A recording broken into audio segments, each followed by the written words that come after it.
On this week's Fanco Wrestling Show, I'm going to tell you everything you need to know going into the 2020 postseason, including what is the most stacked weight class this year, as well as what the heck is going on at 184 pounds now that Zahid Valencia is indefinitely suspended. Plus, which freshman could win an NCAA title this season? Well, you guys know what time it is. It's time to stop stalling and start talking wrestling.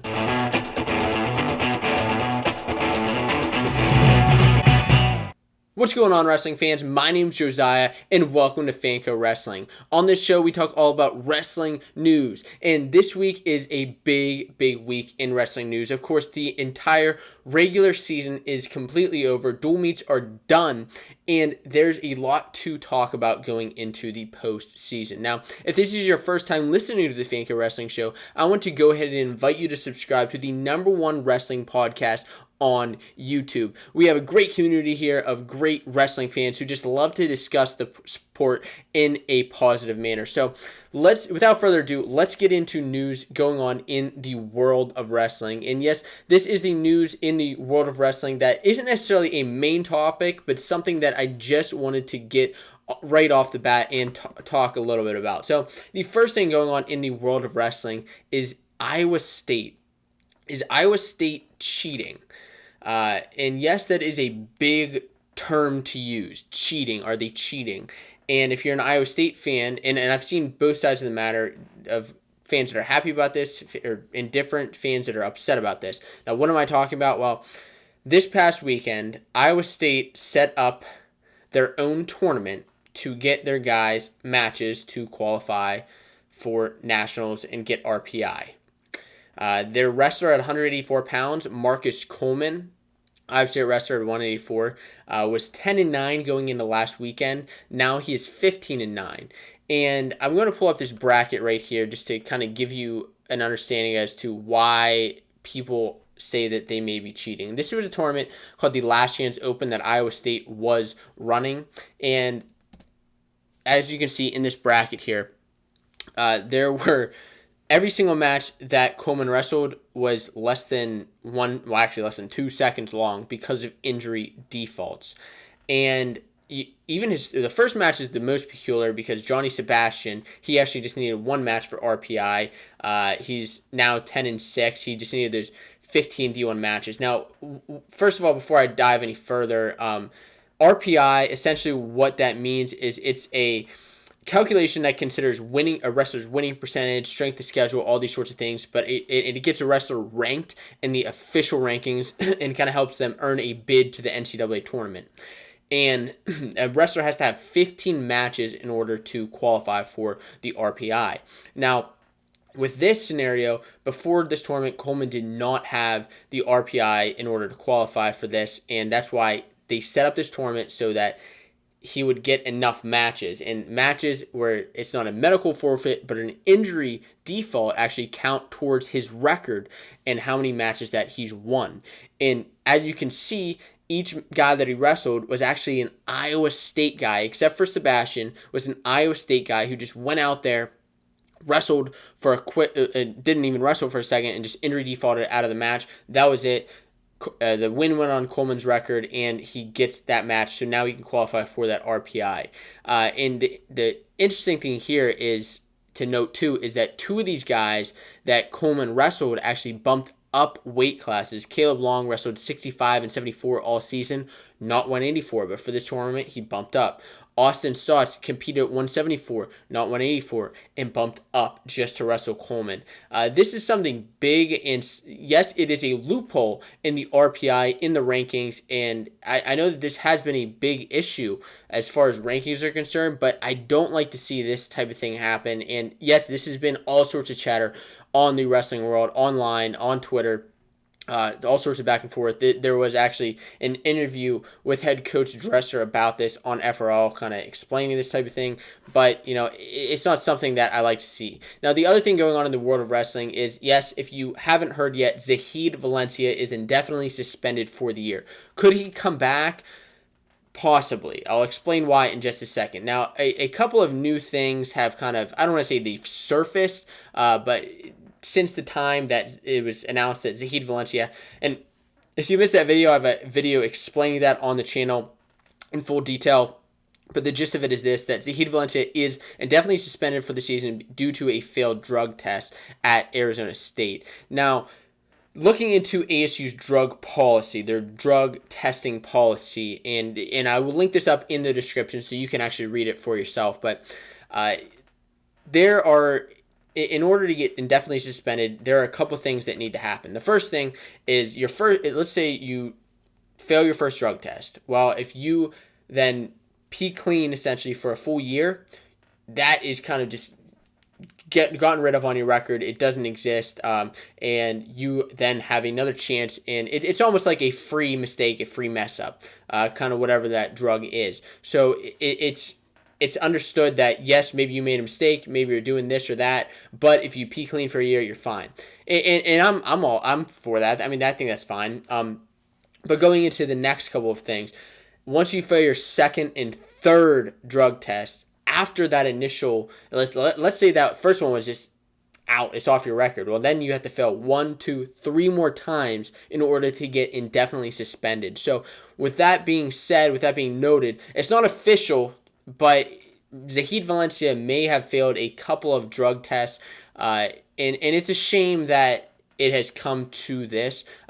There are rumors going around about what the drugs were. There's nothing official yet, and that's why I don't like to report that. I just like to report on the stats and the facts and what's the actual information and give you the most up-to-date information. Now, Zahid Valencia and his family, I mean, it's possible that they could hire some lawyers and kind of take this to court, get on a stay of proceedings, and which essentially will, let's say they're in court, well, then this will allow Zahid to possibly compete in the postseason. We'll see what happens here. That's just all conjecture as to far as what could happen. We will see officially if Zahid is wrestling the postseason, if he wrestles at Pac-12s. If he wrestles at Pac-12s, then yeah, he's in. He's wrestling the postseason. But we'll have to wait a couple of weeks to find out about that. The other couple of things, small things going on in the world of wrestling, NC State and Iowa both went undefeated this season. Iowa going 13-0 with their last win against Okie State, and NC State going 15-0 with their last win against Duke,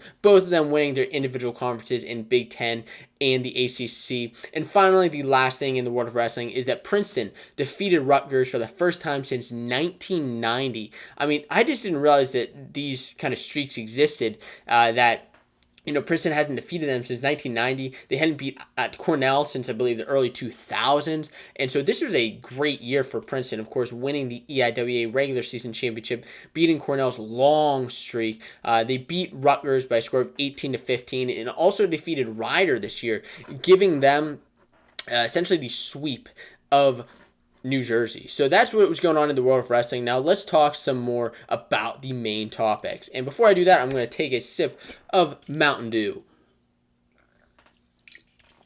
It is late, and it's actually, just to give you like some personal stuff, I usually don't drink pop during the week, but I'm drinking some Mountain Dew because that's actually something I'm giving up for the Lenten season. And so I'm having my last Mountain Dew before that span whenever I'm giving that up. So anyways, let's talk about Brady BERGE, guys. Let's talk about Brady BERGE. So, Brady BERGE is out for the season. He's out for the remainder of the season, which, yes, it's only about a month, but it's the biggest part of the season. So, Coach Sanderson told the Center Daily Times in an interview, quote, "I would say he's definitely done for the season." So, yes, Brady BERGE, the 157-pounder, is out. He's not wrestling in Big Ten. He's not wrestling at the NCAA tournament. He is done. This season, he wrestled 2 matches in the Lehigh duel towards the beginning of the year, and most recently at the Ohio State duel. He won against Lehigh. He lost against Ohio State. And it's a shame to lose a guy like this this season. He's a young guy. He is just a sophomore. He wrestled his redshirt freshman year last season. And, he will likely see him petition for that extra year, like we saw guys like Shakur Rashid do and Anthony Cassar do, also both Penn Staters. And he'll probably petition for that extra year. But Brady BERGE is a tough wrestler. He made the round of 16 at Nationals this year. And at the beginning of the season, going up into January, he was ranked top 7 in the entire country. And so it's a shame to lose a guy like Brady BERGE in the lineup. Now, who does Penn State have here now, and how could this affect their team?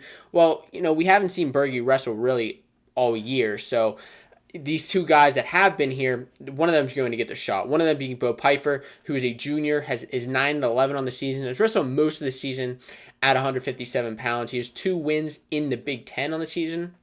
Is ranked, I believe, around 12th in the Big Ten. The other guy is Gardner. Gardner, the junior, also junior, is 7-2 on the season. Wrestled 149 for most of the season, so he doesn't really have any wins at Big Ten or in the Big Ten conference at 157 pounds. So those are the two guys. I'm leaning towards it probably being Bo Pfeiffer, but you never know with Coach Sanderson what he may do with these two guys. Now, the other thing here is, listen, is this going to hurt Penn State?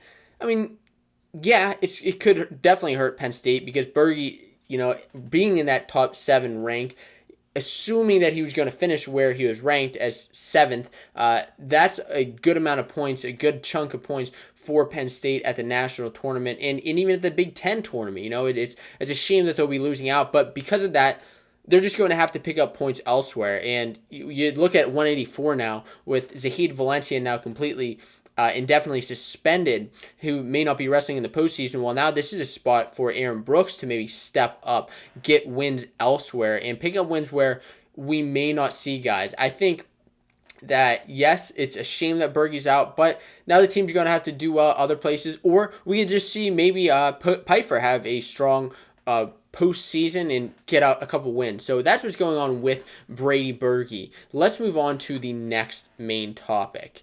So,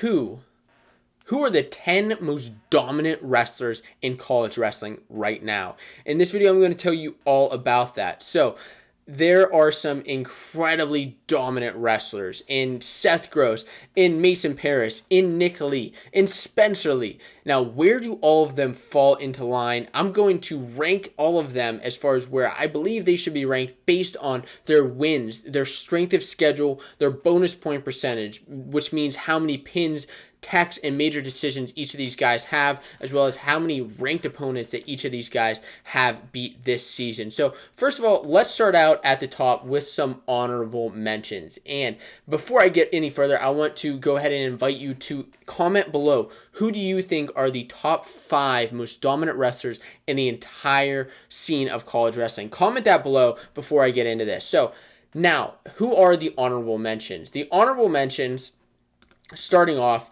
we have Jack Mueller at 125, Pat Glory at 125, and Mark Hall at 174. Each of these guys have an above average bonus point percentage with over 70% bonus point. And Mark Hall, I probably would have ranked him higher if he hadn't lost to Mark Hall. Now, I believe that's the biggest issue, is that because he lost to Mark Hall, that's kind of why. Whereas we see Mueller and Glory, both of these guys are undefeated on the season, but they just don't necessarily have as many techs or pins or the strength of schedule as some of these other guys. That's why they're just a little bit below. Still, if you wanted to say that, Glory or Hall or Mueller was one of the, or is top 5 most dominant, I may have a couple of arguments there, but I wouldn't call you crazy. I mean, these guys have had a phenomenal season. Now, getting into the top 10.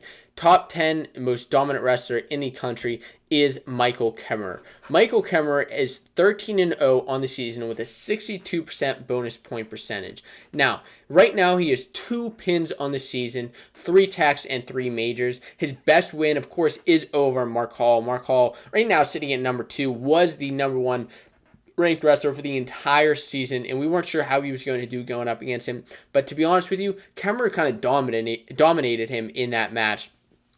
So he's undefeated on the season right now. He also has wins over Labriola and Skatska. He pinned Skatska, who's a top 10 ranked wrestler. And Kemmerer is a guy who's just really come alive this season. I have him down at number 10 just because he doesn't necessarily have the caliber of pins or pins or techs as some of these other guys. That's why he's sitting at number 10. But he is a top 10 ranked guy. And sitting at number 9 is a guy who's from the same kind of area, actually, as Kemmerer growing up, is Luke Pletcher. Luke Pletcher is 23-1 on this season. And yes, he does have a loss to Nick Lee, and that's why I did bump him down just a bit.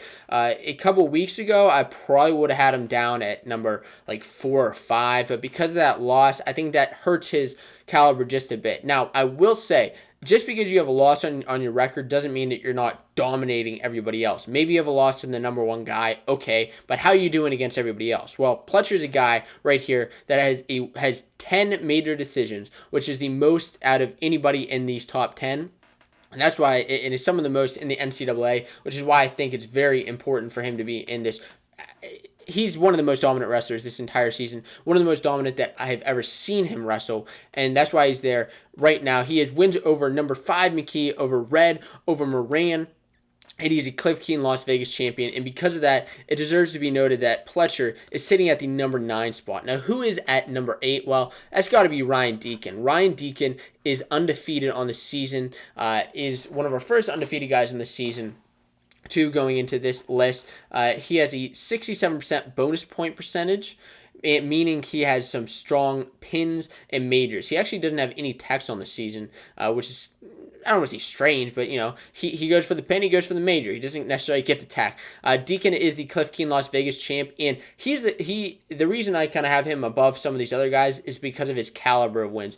He has wins over Hidley, which was massive win for him at Cliff Keen, over Lewin, over David Carr, which is another big win for him. A lot of his wins were coming from Cliff Keen Las Vegas, and that's why I think it's so important that he's in there. He is one of the top guys in majors, doesn't quite have the 10 that Pletcher has, but he still deserves to be noted as one of the most dominant wrestlers this season. Now, who is sitting at number 7? Number 7 is Seth Gross. Seth Gross, yes, he does have one loss on the season to Austin DeSanto. However, he avenged that loss. He avenged that loss to DeSanto, and I think that's important to note. He has a 76% bonus point percentage on the season with 8 majors, 4 pins, and 7 tech falls. Like I said, he beat DeSanto. He beat Sebastian Rivera at Midlands. Both of those guys at Midlands, actually. He beat Roman Bravo Young, and he was a Midlands champion. And winning Midlands, winning Cliff Keen, winning a couple of these big tournaments, I think gives you even a little bit more of dominance as far as I'm concerned, because those are tough tournaments to win. Even getting into the finals of those tournaments are incredibly hard. Placing at those tournaments are impressive. So to win it, I think that gives you a little bit of a bump up as far as dominance is concerned. And Seth Gross, will he end up beating RBY and DeSanto again, or even Rivera again? That's yet to be known in the postseason, but right now he's wrestling very strong and deserves to be there. Now, who's at number 6? That is Gable Steveson. Gable Steveson is undefeated on the season. Yet again, coming into the Big Ten tournament undefeated is Steveson, 12-0, sitting with an 83% bonus point percentage. And now I know. Well, once we get a little bit lower, you may have some questions concerning why this is. So he's undefeated with wins over Cassiope, over Hilger, and over Wood, with a major decision over Wood, and those are all strong wins. He has 6 majors on the year, 3 pins, 83% bonus point percentage, and Gable Steveson yet again showing his aggression. And I love seeing heavyweights to be this dominant, because a lot of times, you get the heavyweight, and for certain guys, not everybody, for certain guys, it's just like kind of pushing each other around. You're waiting for, who's going to get that one takedown. Well, Stevenson's a guy who just goes for takedown after takedown after takedown after takedown after takedown. Love to see that in a wrestler, in a heavyweight wrestler especially. So that's why he's at number 6. Now let's crack into the top 5. The top 5 most dominant wrestlers. First up at number 5 is Vincenzo Joseph. Vincenzo Joseph is undefeated on the season, 13-0. His most impressive win is over Alex Marinelli, avenging losses from previous seasons to Marinelli. And yes, he will see him again, most likely at Big Tens and possibly even at the national tournament, depending on where these guys fall in the line. So Marinelli is a big win for him, as well as Wick and White, who he absolutely dominated those guys in the dual meets that when he wrestled them. I think Chenzo's style, he doesn't always score big points. Like, he's not a takedown after takedown guy like Steveson is. However, he's a pinner, and he does have more pins than Steveson. And I believe because Vincenzo showed his dominance over a couple of these other guys, whereas Steveson doesn't necessarily have the... I mean, it's right there. It's right there as far as quality of wins. But that's why I have Vincenzo at number 5. And number 4 is Mason Paris. Now, hold on. Why is Mason Paris above Gable Steveson? Okay, let me explain before I get a bunch of comments. Paris is above Steveson because this is dominance.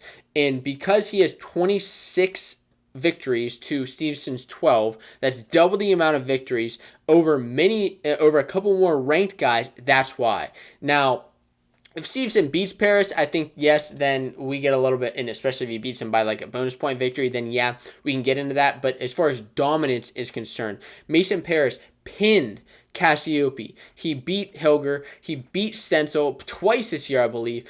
He beat Tanner Hall. He beat Demetrius Thomas by a major decision. Won Cliff Key in Las Vegas, and because of that, Mason Paris has more quality wins, and that's why he's the other reason too is he has more pins. He has 10 pins, which is some of the most. Except for Mark Hall. Mark Hall actually has 13 pins. Mason Paris has 10 pins, which is some of the most in the NCAA in this top 10 as far as undefeated guys, and that's why Paris. I stand by my decision to put him at number 4. Please let me know if you think differently in the comments below. At number 3 is Colin Moore. Now, Colin Moore, in the past, I wouldn't necessarily call him a dominant wrestler, but this season he's strong, man. He's strong. He's 24-0, undefeated. He wins over Bruner, over Schultz. He's a Cliff Key Las Vegas champion, and he's on a different mindset this year, kind of on a different level than he has been in the past. He's leading. He has 75% bonus point percentage. He's leading strong in majors and tech falls. 6 techs, 8 majors on the season.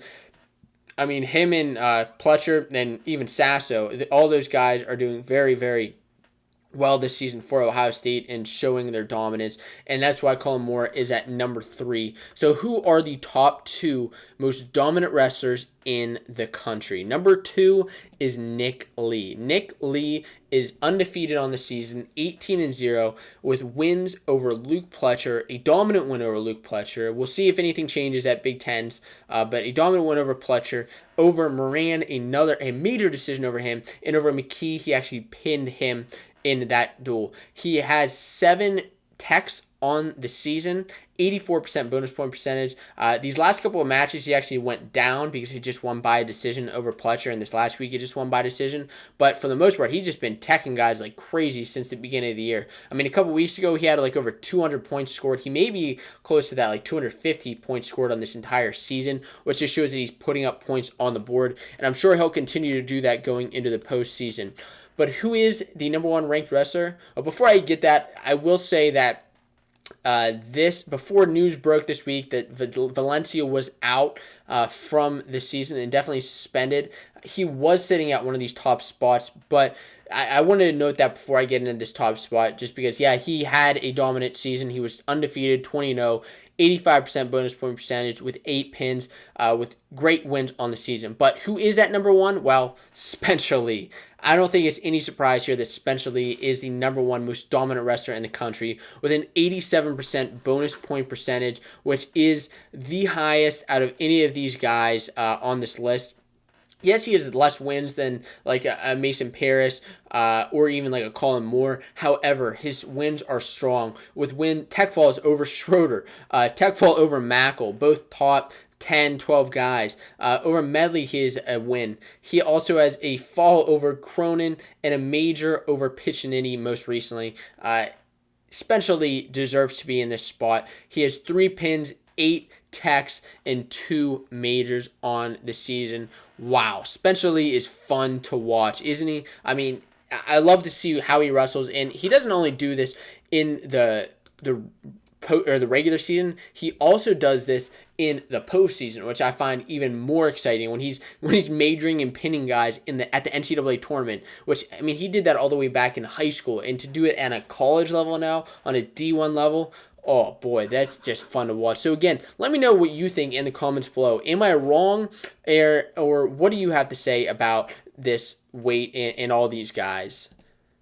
Let's talk about the most stacked weights. So, what are the most stacked weights in the NCAA this season? What are the most stacked weight classes? Well, The first thing it's important to note is that to define what stacked is, what the most dominant, what the toughest weight classes are. This can mean a couple of things, okay? I'm defining it as anybody can win the weight where there are a lot of tough guys. And tough guys meaning there are, the top 10 guys really have wins over each other, meaning that it's a pretty stacked up weight. There are a lot of guys stacked at one weight class. So and a lot of guys who have already wrestled each other. Whereas you may define it as somebody who, nobody else can win that weight class, or somebody has a weight class locked up. And I think that, there's two separate type of things, but this I'm going by anybody can win this weight class just because it's so stacked up with how many guys there are. So let's get into this. First of all, let's talk about some honorable mentions as far as which weight class are the most stacked. And please, before I go any further, comment below which weight classes do you think are the most stacked? What are the toughest weight classes this season? So let's talk about the honorable mentions.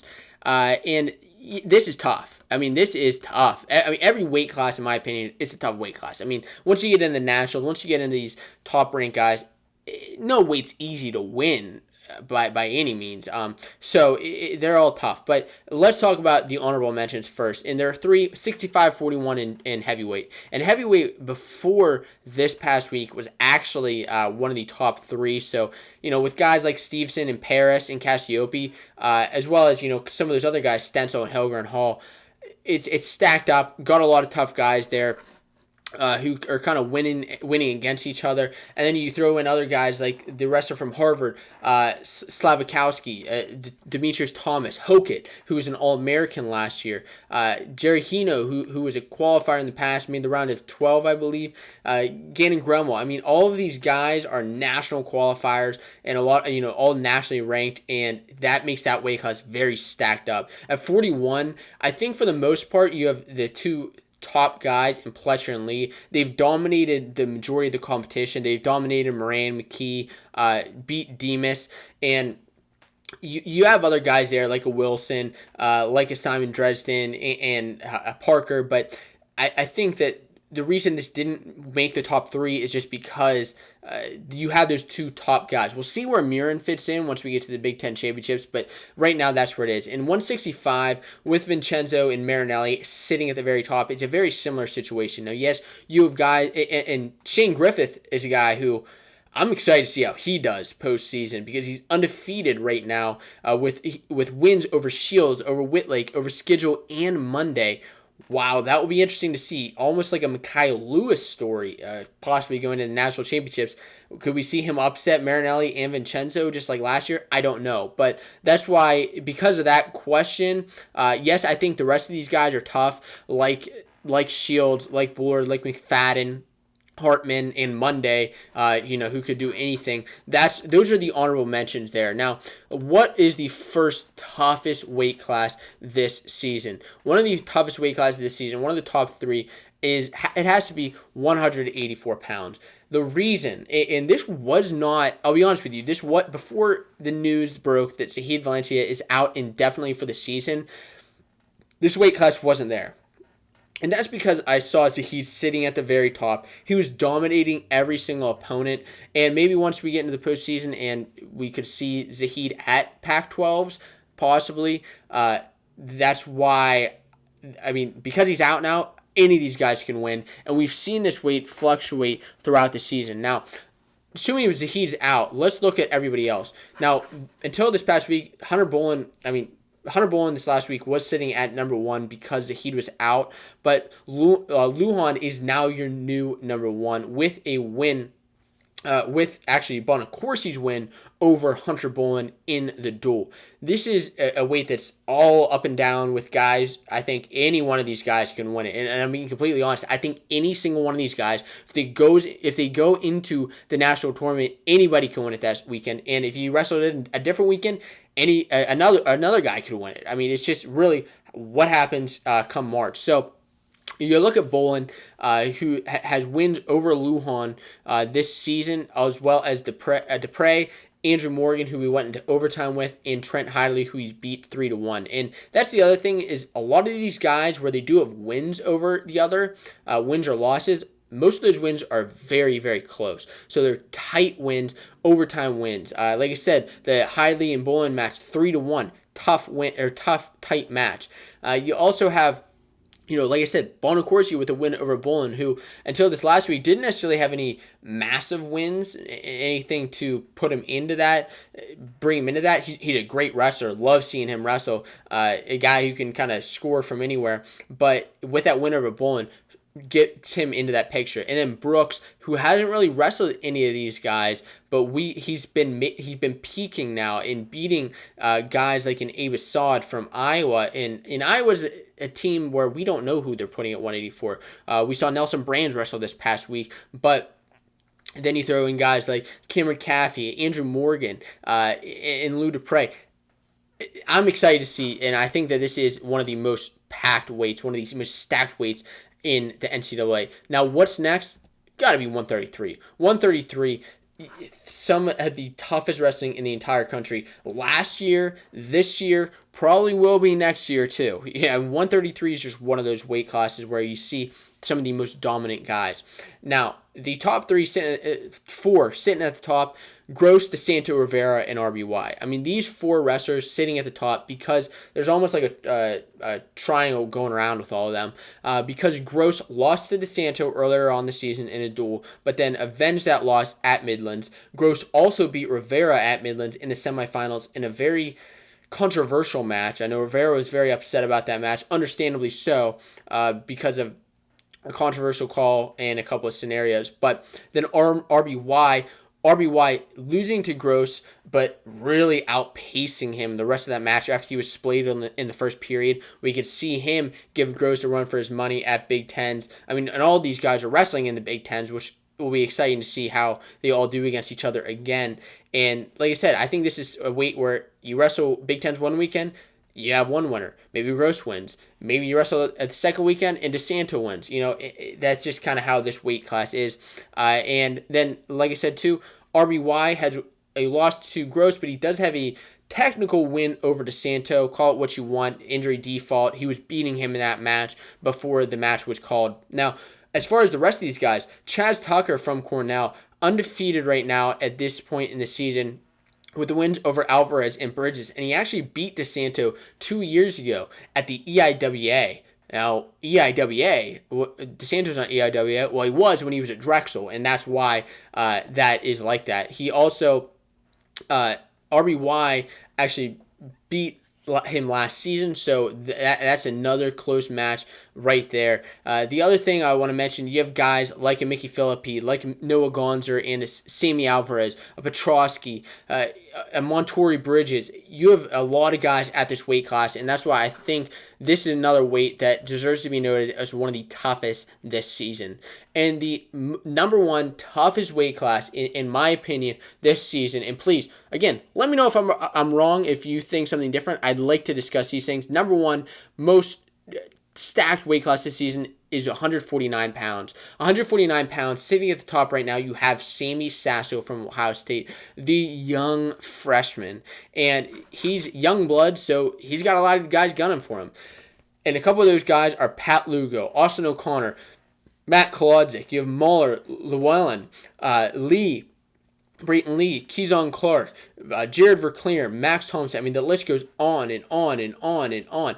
And I think what's important here, too, is you look at guys who've qualified for nationals in the past, as well as guys who have All-American. Looking at a Matt Kolodzik, who is a 3-time All-American. His only losses last year, I believe, are coming from seniors, and one of those being to Anthony Ashnault, the eventual NCAA champion. So, yeah, Kolodzik's got a lot riding on this, and I think he can do very well in the postseason. But that's a guy. Now we look at Sasso, who has wins over Brayton Lee, over Pat Lugo, but a couple of those were very tight matches, were sudden victory matches, and Brayton Lee does have a win over Sammy Sasso from earlier in the season. We know that Sasso is a young guy. He makes those early mistakes that we see in college. I mean, even like a Spencer Lee lost early on in his career. I mean, in going further, but Sammy Sasso is sitting at the top right now. Now, Austin O'Connor was sitting at number one earlier on the season. He beat Fine Silver last season, who actually was a guy who who beat Kolodzic. So that's kind of a back and forth where we could see what happened. He was an All-American. He took third in the past. And the other question is, like, could a freshman win this weight? Could Sasso win this weight? The other guy here is Keyshawn Clark, who has over 35 wins this season from American. Somebody who's flying under the radar a little bit, but had a tight match with Verclaren this past week when Verclaren beat him. I believe it was by a score of 3-1. He beat him in a tight match. You also have Deegan, who's an All-American. Thompson, who made round of 12 last year, an All-American in the past. And like I said, another thing with Verclaren is he had a tough match with Sammy Sasso and Brayton Lee. And this is a weight, I think, that is extremely tough. Anybody can win it on any given weekend, and that's why the three toughest weight classes are 184, 133, and 149 pounds. Let's move on to a different topic.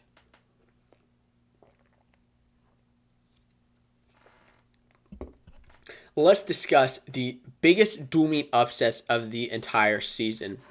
This was an exciting season, to say the least. There were so many great matches that happened this season in duels dating back to November, since the first week of the season when we saw so many crazy upsets. It was like they all happened at once. But then more and more happened throughout the season, and I think that's what was so exciting to watch. So please, before I get any further, comment what was your favorite upset duel this season of 2020. First, let's discuss some honorable mentions. So some honorable mentions: South Dakota State over Stanford, I think, is one that deserves to be mentioned. Although Stanford was resting a couple of new guys, still an impressive win for South Dakota State, and shows that the program, the Jackrabbits, are in the hunt to always be a ranked team. Next up is Nebraska over Ohio State. Didn't quite crack my top list, but was an impressive win nonetheless. Moving on to an unranked Rider beating number 6 at the time, Minnesota. Now, Minnesota right now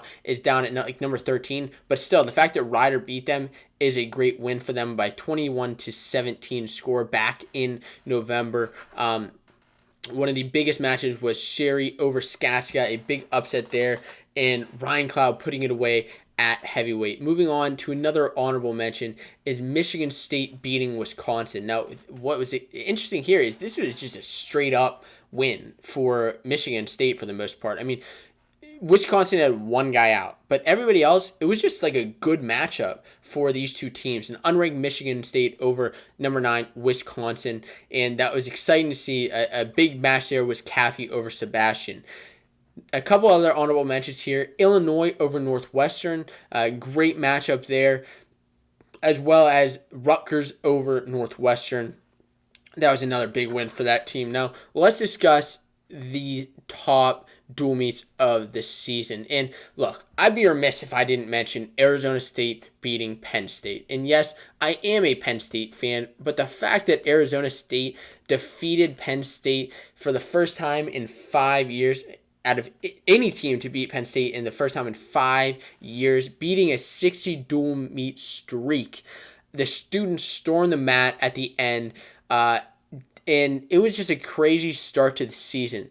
Guys, it didn't really start out all that crazy either, the dual meet. Guys who needed to win, they won. Chenzo beat Shields. Hall beat Valencia. But really what it came down to is there was no BERGE, no Shakur, which, I don't know how much he would have helped, seeing how he's wrestling this season. Kyle Connell, who was still in the lineup at that point before his injury, was majored. And then Kassar, he had to try to get the pin at the end. He almost got it. Would have been absolutely wild if he did. Wasn't able to get it. Still got a nice victory there at heavyweight. But the fact that Arizona State beat Penn State, that was a big dual meet victory for them. And probably it's going to be a lot of your favorites. I know I asked you, wrestling fans, what your favorite upset was, and a lot of you did say Penn State losing to Arizona State. Next up is UNC defeating Virginia Tech. Now, Virginia Tech at the time was undefeated in the season. This happened back on January 24th, and UNC just came out hot. They beat Virginia Tech, who was undefeated, 23-10. What a win. What a win. Now, Melendez over Prada, that was a big win coming into that match. Sherman over Moore at 141. Headley over LaPrade. All of these matches just kind of led to UNC beating number 3 Virginia Tech by a very strong number. And this was even with Kennedy Monday, Tech falling David McFadden. That was absolutely wild. Absolutely wild. Now, what else is going on here?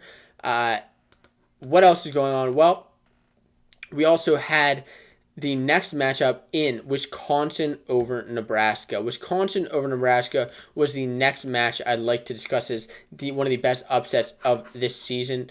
This happened back in January. Now, Wisconsin at this point had lost to Iowa, had lost to Minnesota, and this was, I believe, their first Big Ten win of the season. Nebraska is a team that personally I said was a little bit overrated at the beginning of the year. I didn't think they should be this high in the rankings, and they're not now, but they made their way back up. They finished the season at number 4, which is where I believe they deserve to be, whereas Wisconsin is down, believe, around like that 14 part right now, 14 rank, which kind of proves that this upset is even more impressive. Now, they won the ranked matchups. Wisconsin won the ranked matchups with Gross beating Lovett by major decision, Moran beating Red, as well as Wick over White and Hilger over Lance. All of these led to a 25-18 victory for Wisconsin. What a great duel that was. And it's great to look back on a lot of these duels. At the next spot, I have Virginia Tech over Ohio State. And I have 3 more duels, actually, that were just crazy upsets and I believe deserve to be noted. But next up was Virginia Tech over Ohio State. This was another match that, even with McFadden losing, Virginia Tech pulled off this upset. Number 11 over number 3 was a 21-15 victory for the Hokies back in November. This was one of those crazy months I was talking about back in November. Now, the biggest swing for the team was, of course, Moore pinning Sammy Sasso, and that's really what led to. I mean, you see that 6-point swing. That doesn't happen. Maybe Sasso picks up that victory, which he did end up avenging that loss over Brent Moore at Cliff Keen, but he lost in the duel, and that lost him the match. But that's kind of what happened there, and what a duel that was. Next up on the agenda is Lehigh over Oklahoma State. Lehigh is finishing as a top 10 team, and Oklahoma State is finishing right outside the top 10 at number 11. And really, this match comes down to the reason why, because Lehigh beat Oklahoma State by a score of 21-20. And the biggest reason that they lost, I don't say the biggest reason because I don't like putting blame on one guy, but one of their wrestlers, Whitcraft, missed weight. He had to forfeit. But the question I think that a lot of people had is, why didn't Oklahoma State have a backup? Why was there no backup for Oklahoma State for Whitcraft? I think that was a little bit strange. Now, there were no crazy upsets other than that. The best match was Pitch over Pagesoul, 11-3 score, a major decision. Gear and Llewellyn both won. So all of that. Now, Cutler won for Lehigh, and Humphrey defeated Sheets, who Sheets we've been seeing making a big rise in the rankings. But listen, that was a great match to watch if you're a Lehigh or maybe not an Oklahoma State fan, maybe not as exciting for you, but a great match if you're a Lehigh fan. And one other match that I think was one of the most impressive on the year was Campbell defeating Iowa State. Now, Campbell defeating Iowa State happened back in January by a score of 22-14. This happened at the duel on the Diamond whenever it was Iowa State, Campbell. I believe Harvard and Arizona State happened out in Arizona. What a match. Now, Noah Gonzer defeated Todd Small, a great win for him. Jason Kreiser pulled his red shirt at 149 pounds. And ended up getting a nice, solid pin for the Camels, and that helped propel them forward, as well as Morgan over Marcus Coleman and Hino over Gremmel. All of those put Campbell over Iowa State, beating them by that score. And it was a great win for the program and one that really pushed them into now that top 20 team as far as rankings are concerned. And one of the last best upsets, before I get into what some of your favorite upsets were, was number 17 UNI over number 12 Wisconsin. And this was a duel to really end out the season on a 20-18 score. UNI defeating Wisconsin. Blockus over Moran was probably the best match in that duel, but you also had Steyer, Lujan, and Patton with 3 straight wins for UNI. A great duel to end out the season on overall. And as far as like what did you say? I asked you in the community tab on YouTube. I said what were some of your favorite upsets? And the majority of you did say Arizona State over Penn State, but we had a couple other ones with UNC over Virginia Tech. That's what Cringe Detector said. That was a very big upset. Princeton over Cornell. Yeah, that was a big win. And I don't necessarily remember if that was a crazy upset as far as like rankings and numbers. But like, yeah, that was a big win because it was the first time that Princeton beat Cornell in a very long time, defeating their EIWA streak and end up helping them win the EIWA Conference Championship. John Cooper, Thomas Miller, both of you said that. And then John DeCicere, excuse me if I'm mispronouncing that, both said Wisconsin. You said Wisconsin over Nebraska. Yeah, what a great duel. UNI over Okie State. That's what Dylan Sparks had to say. And like I said, most of you said Arizona State over Penn State. But it was a lot of fun discussing this with you guys. And I can't wait to see what comes now in the postseason. Let's move on to not the most anticipated matches yet, but we will get to there in just a minute. Let's talk about which freshman could win an NCAA title. Now, which freshman could win an NCAA title? There are many freshmen this year, just like every year, but obviously not all of them can win a title. I would like to discuss who kind of, not necessarily weight by weight, but some of the most prominent freshmen who could win a title. And starting off, listen, 125 is going to be tough for anybody to win a title, let alone a freshman with Spencer Lee there. Now, Spencer Lee did it as a freshman, so, we could see somebody else, but in my opinion, highly unlikely. But moving on to 133, you have Sammy Alvarez and Ridge Lovett. Both of those guys are young freshmen. Alvarez of Rutgers, Lovett of Nebraska. Both of those guys, I believe, are in the top 15 at this point in the season. Have had decent matches with some of these other top guys. Of course, at that weight, it's going to be another difficult one with top guys in the weight like Gross, like DeSanto, like RBY. Going to be a little bit tough there. Now, moving on to the next weight at 141, you have Real Woods from Stanford. Wood had one loss in the season, actually, only to Luke Pletcher, which went into overtime. When Pletcher, yes, he came in clutch, he came in strong, he got that victory in overtime, and he does have the best win of the season over Zach Sherman of UNC. Real Woods is somebody who I believe can definitely contend for that title. Maybe a little bit tough over guys like Nick Lee, over guys like Luke Pletcher, but is a real contender for that weight. Now, before I get any further, before I get on 149, when there's one very important freshman who I think could win a title, please let me know in the comments below who you think could win an NCAA title as a freshman. It's always great to see a freshman win, just like last year when we saw Mekhi Lewis win. And the year before that, saw Spencer Lee win.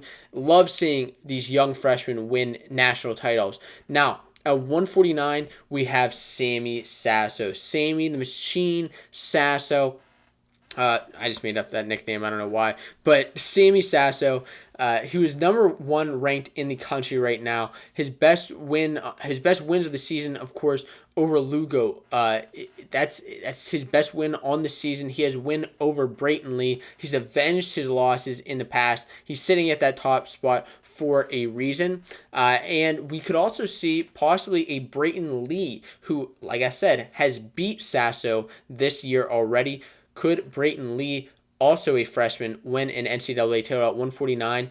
Very possible. And these two have battled out in the past, but they will have other tough competition. Let's not put that aside by any means. With Pat Lugo, with Austin O'Connor, with now Matt Kolodziej, multiple-time All-American. It's going to be tough for the freshmen to win it, but I think it's very, very possible. Next up at 157, another freshman who could win a title is David Carr from Iowa State. He's 14-1 on the season this far. Actually, I believe he may be 15-1 at this point. He has a loss to Deacon at the Cliff Keen Las Vegas tournament. Deacon sitting at the number 1 spot. So having lost only to the number 1 ranked guy in the country, not necessarily that bad of a thing going into this point in the season. He does have a win over Caleb Young, who, yes, was, I guess, devalued a little bit this past week with his loss to Sheets, but he also has wins over Teamer as well as Sheets.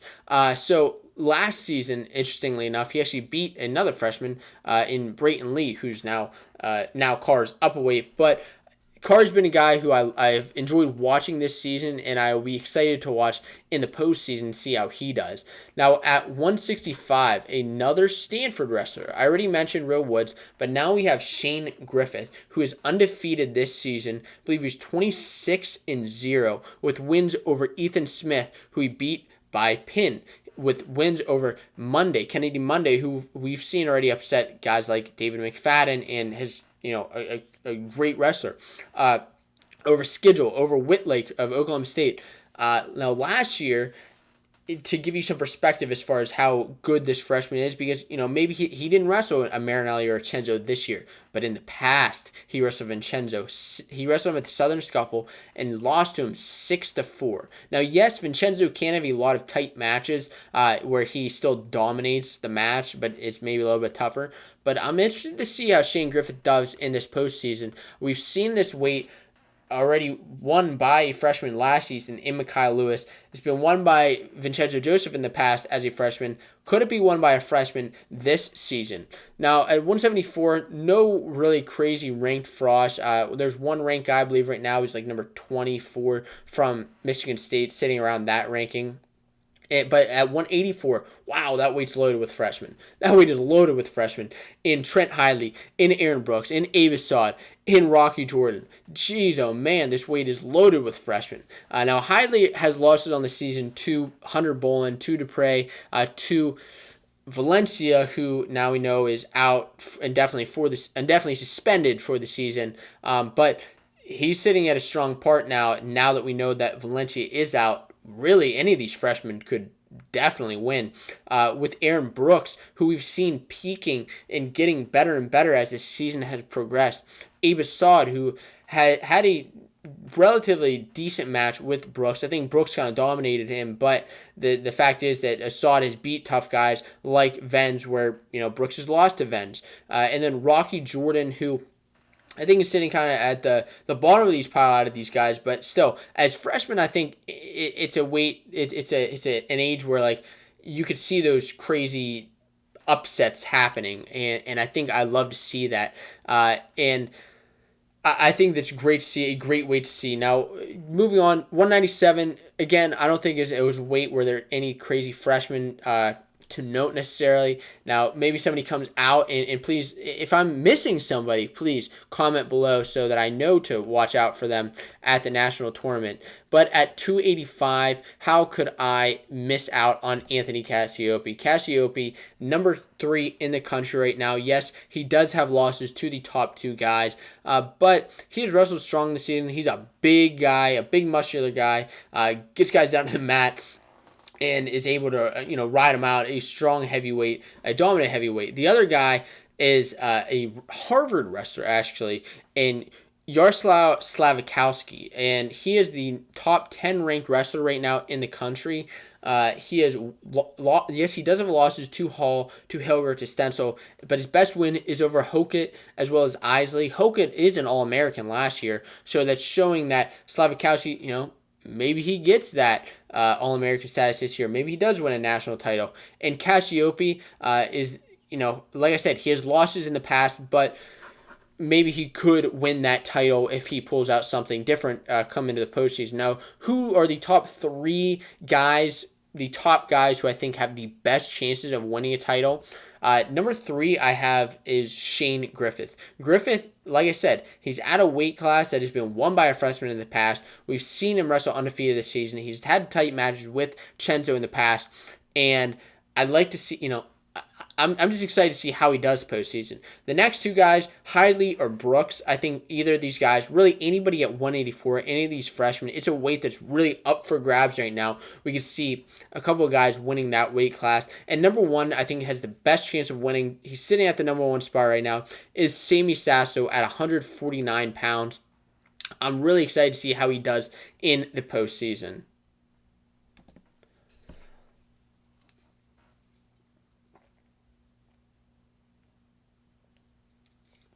Excuse me. Now, let's talk about the most anticipated rematches at the Big Ten tournament.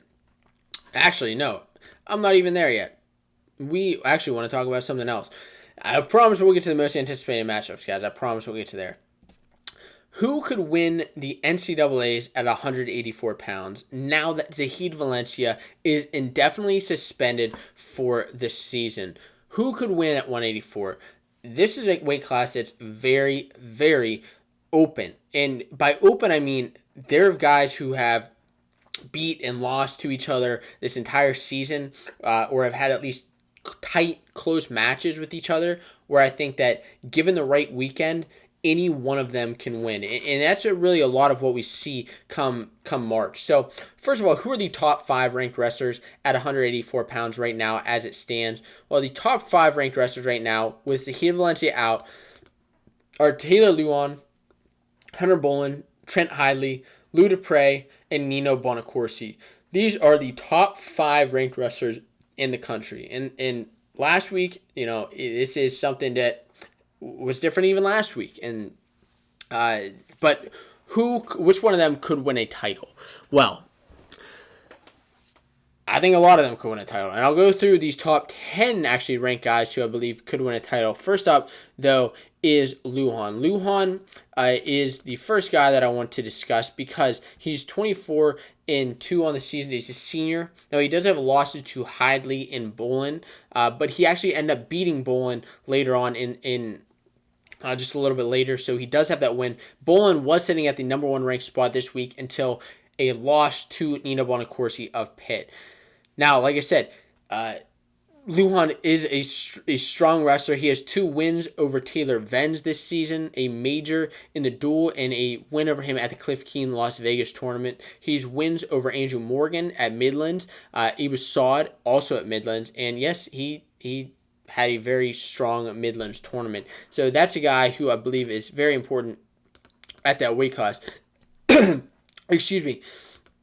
Next up is Hunter Bolin. Hunter Bolin is a wrestler who has had another strong season. He is a sophomore, win and loss to Lujan at Cliff Keen, Las Vegas. Like I said, back and forth with those two. A win over Dupre, 8-3 victory. A win over Andrew Morgan, who's now ranked at that number 8 spot.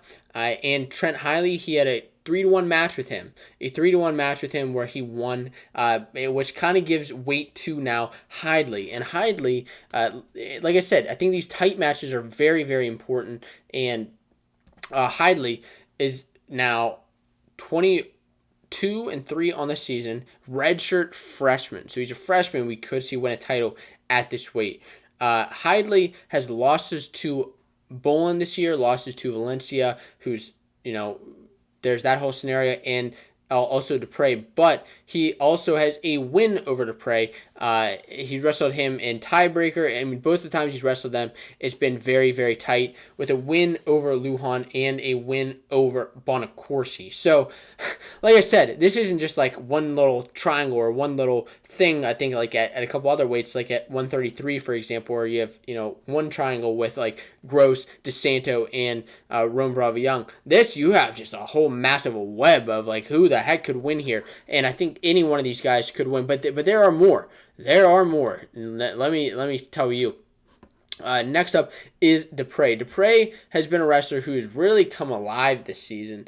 He's a sophomore, made the round of 12 in the past with a win over Darmstadt, who Darmstadt wasn't All-American in the past, but he actually is a wrestler who bumped up this year now to 197 pounds, was at 184.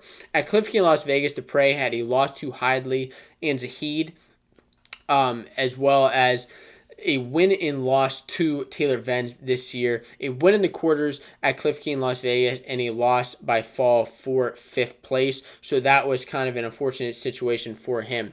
Now, the other wrestler that I think has just, wow, kind of surprised me this last couple weeks, and it's funny because doing these notes early, Bonacorsi, originally I said he hadn't beat any big names this season, but now he just beat Hunter Bolin, who was the number 1 ranked wrestler last week with Valencia excluded.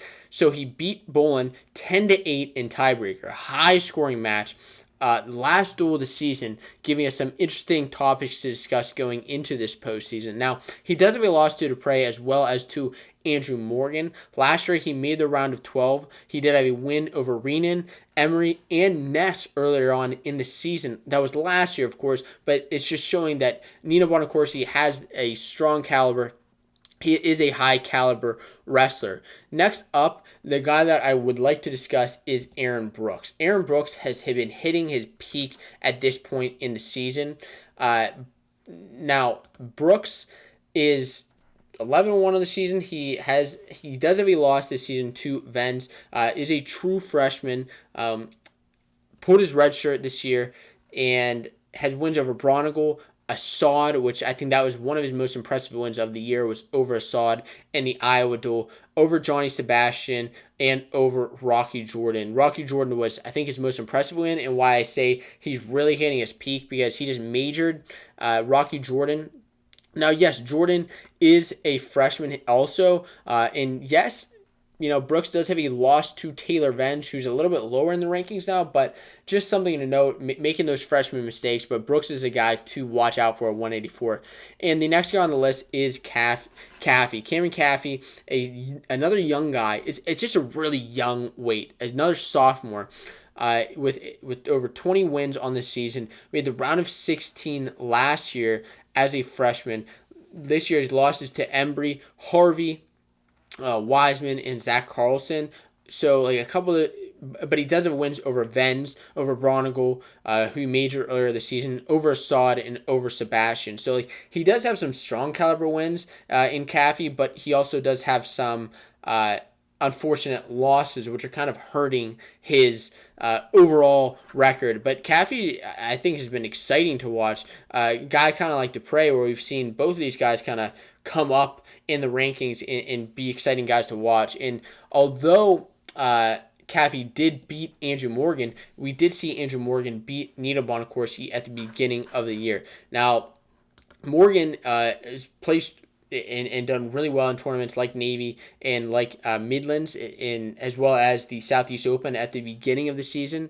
Now, one of the, I think, the toughest brackets of the year at just kind of open tournaments was at Navy, whenever at 184 pounds, you had Andrew Morgan, you had Caffey, you had Bolin. I mean, this was just a loaded weight class, as well as a couple of other guys spread here and there. Morgan does have losses to Caffey as well as Bolin on the year, but the one thing I want to mention is his loss to Bolin was an 11-10 that went into overtime. So a high-scoring match where, just 1 point away, and we could see that match shifted and switched up right away. He does have losses in the season to Lujan as well as to Wilkie, who, Wilkie's not wrestling anymore, but just something impressive. He wrestled well against the Heat Valencia. He has wins over Marcus Coleman, 2 wins over Waddell, as well as to Army's Stewart. So that Andrew Morgan is another tough guy to watch out for come this postseason.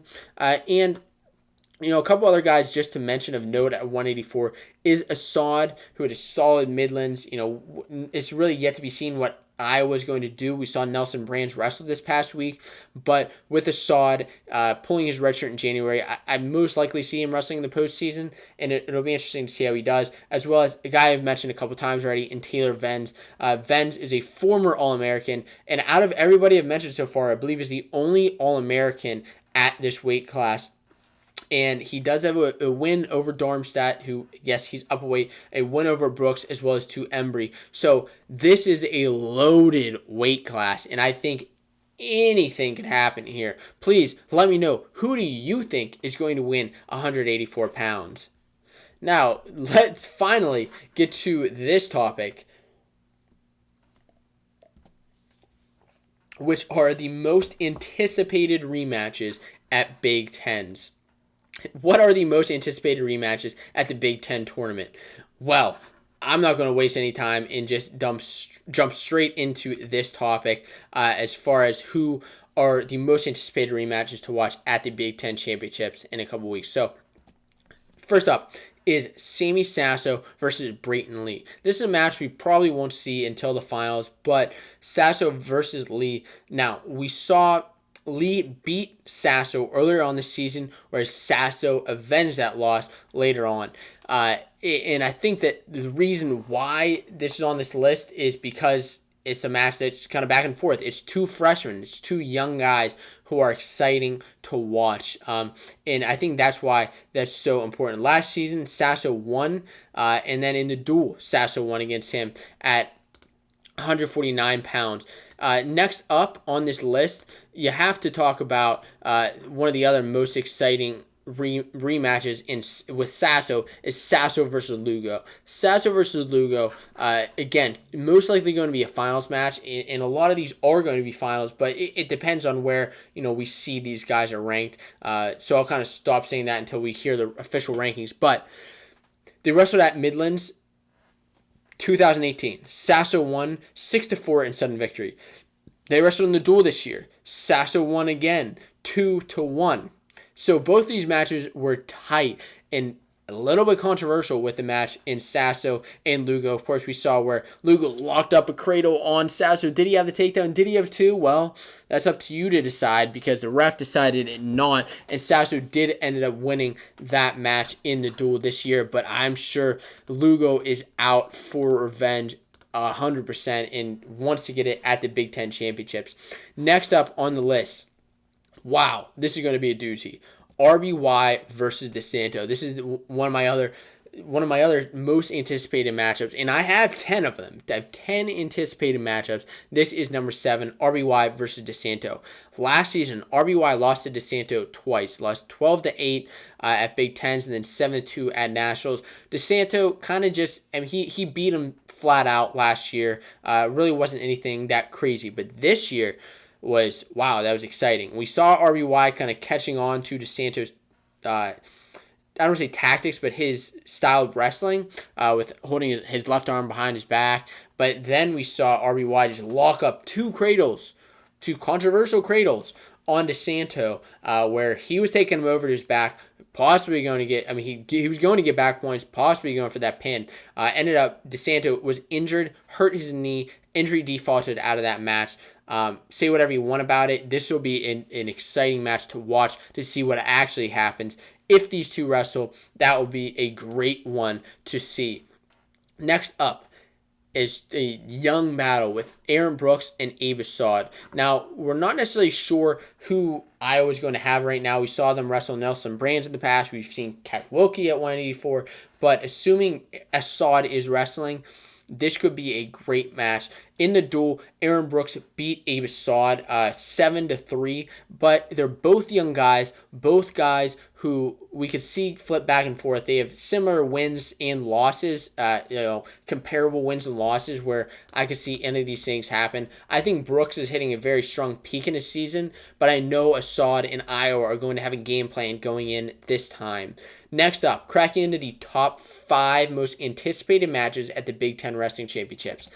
Seth Gross versus Sebastian Rivera at 133 pounds. Now, these two wrestled at Midlands earlier this season, and whenever Seth Gross beat Rivera 8-7. Now at Midlands, Rivera was actually up on Gross by a pretty dominant lead. He was putting it down on Seth Gross. But of course, Gross is a guy who's not just going to give up, losing that match. Gross lat dropped for 6 points on Rivera, had a nice strong comeback, and then there was at the end of that match, Rivera thought he was coming around for the reversal and challenged the call. However, that was a big controversial call at Midland where, did he have two? Did he have a reversal? Did he have a takedown?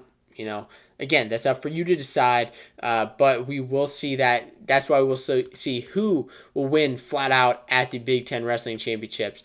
And next up, coming in at number 4 is Vincenzo versus Marinelli. And wow, you're surprised that this isn't number 1, because this is a great rivalry and possibly, I'm going to say it flat out, this is the best rivalry in college wrestling right now in Vincenzo versus Marinelli. Wouldn't call it a rivalry before Vincenzo beat him, just because Marinelli just kind of put it to Vincenzo in the past. But now with Vincenzo's win against Marinelli in the dual meet with Iowa versus Penn State, I think that's going to be very exciting. Now, the other thing here is, yes, we did see Vincenzo throw Marinelli in the duel, but we've also seen Marinelli throw Vincenzo at the Big Ten Championships last year, whenever Marinelli won 9-3, and he beat him in the duel the year before that. Now, Vincenzo Joseph has never won a Big Ten championship, which will be interesting to see how he's going to do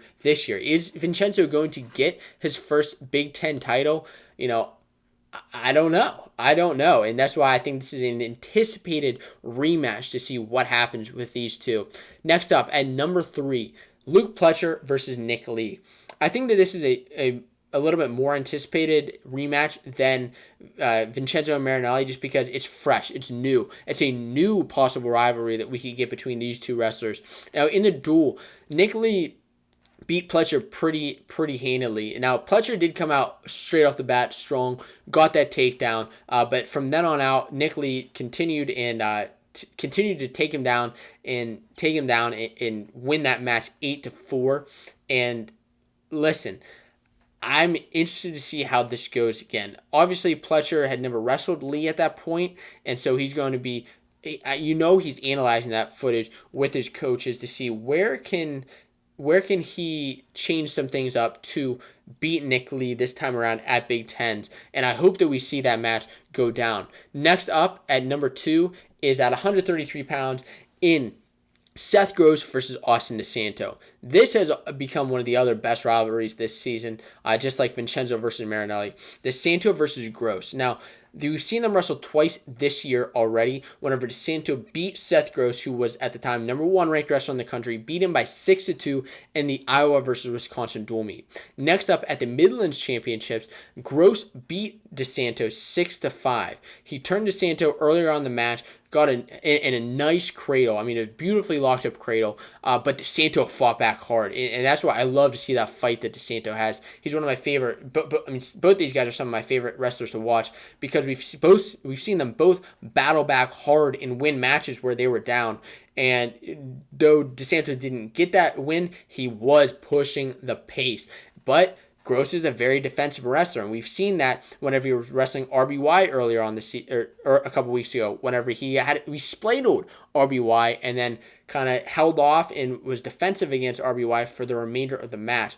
I know DeSanto is out for blood. I know he wants to get revenge, but I also know Gross wants to get that Big Ten title this season. So what is the number 1 ranked, the number 1 most anticipated matchup at the Big Ten Championships, the most anticipated rematch? Mike Kemmer versus Mark Hall. Mike Kemmer versus Mark Hall. Last time that these two wrestled, it was 11-6 in favor of Michael Kemmer in the Iowa versus Penn State duel. A duel which I know has been on Mark Hall's mind, because really that duel, if Mark Hall would have won that in the duel, and like I said, I hate putting things on one wrestler, but I know that that's what Mark Hall was thinking after that match, that if he had beat Kemmer, Penn State would have won the duel. And I know Mark Hall, After that, you saw it in a couple of his matches. He was all business. He went out there straight away against his opponents and had a couple of first period falls where he just locked guys up and just walked off the mat. He was done. He, all class, he's a class act. But although he did throw Kemmer at the beginning of that match because he was hyped up, we may see a little bit of a different game plan because we saw Kemmer getting takedown after takedown on Hall. And yes, he's big for 174, and that's why I'm excited to see these two wrestle at the Big Ten Wrestling Championships going on the Big Ten Wrestling Championships will go down on March 7th and 8th. And please let me know in the comments below which match are you most excited to watch at the Big Ten Championships. And guys, moving on to one of the last topics.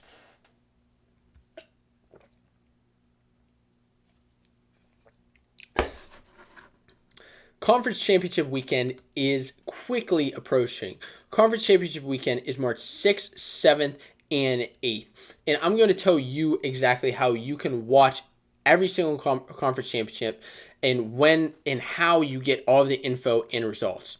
So, without stalling, let me pull up a couple of these graphics and tell you when each of these things are. Now, I will have links in the description below to go to every single one of these conference championships websites, as well as how to watch each of these conference championships and when they're going down. So if you're looking for that information, look in the description below so you can learn more about that. Now, these matchups, these duels, these conference championships, not duels, but these conference championships are going down this March 6th, 7th, and 8th. First up is the EIWA Championships on March 6th and 7th. That's a Friday and Saturday. These will kick off conference championships weekends when we'll see Cornell, Princeton, Army, Lehigh, Bucknell all battle it out. It's going to be a heck of a weekend going down at Lehigh in Bethlehem, PA.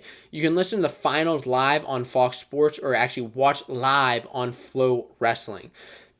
Pac-12 is a one-day tournament going on March 7th. This will be very exciting because we'll get to see Izahid Valencia wrestling the Pac-12 championships with Arizona State, Stanford obviously going to be wanting to make their mark at Pac-12. This is going down on their home turf at Stanford, in Stanford, California, and you can watch it live on the Pac-12 network. Big Ten championships are arguably the biggest conference championship, most exciting conference championship, just because there's so many number 1 versus number 2 versus number 3 ranked guys that we could see go down. This would be on Saturday and Sunday, March 7th and 8th. We'll see Penn State, Iowa, Wisconsin, Ohio State, all wrestling their best guys, and it'll be interesting to see what happens. This goes down in New Jersey at Rutgers in their new arena, which, that will be a heck of a time. You can watch it live on Flow or the Big Ten Network. In talking about Big Ten, we got Big 12. Big 12 going down the same exact days with Okie State, UNI, ISU, and South Dakota State going down in Tulsa, Oklahoma. Links to that tournament are in the description below. MAC, ACC, and SoCon are the next 3 conference championships. MAC is taking place on the 7th and 8th with Mizzou, Central Michigan, Lock Haven, Rider all going at it in northern Iowa. You can get live updates via Twitter and Facebook. The ACC, which will be a doozy this year with Pitt, Virginia Tech, NC State, UNC, all going at it hard. Who's going to take home the conference championship? This takes place on Pitt's home turf in the Peterson Event Center. You can watch live on the ACC Digital Network. And finally, we have the SoCon Championships going down on March 8th, that Sunday, going down and Boone, North Carolina on App's campus. We'll see Campbell and App going at it hard against each other. Getting, a lot of these times it's one guy, maybe 2 guys going to the national tournament. So that's why these tournaments are even tougher to get a bid to nationals. You can watch live for free on the SoCon Digital Network. As I said, there are links to all of these resources in the description below so you can check out your favorite conference championship and everything going on conference championship weekend. What are you looking forward to? Comment below and let me know. And guys, that is going to do it for this week's Fanco Wrestling Show. It was a massive show. I know. My face is red. I'm extremely thirsty, but I do it because I have a lot of fun discussing wrestling news and content with you. I'm so pumped going into this postseason, so pumped to see what's going to happen come March, come Big Tens, come Big 12s, after March 8th, to see, is he going to wrestle? Is he wrestling in the Pac-12s? I don't know, but the only way to find out is to watch the conference championships weekend. So anyways, guys, that's going to do it for the Fanco Wrestling Show. Until next time, I'm Josiah, and keep watching wrestling.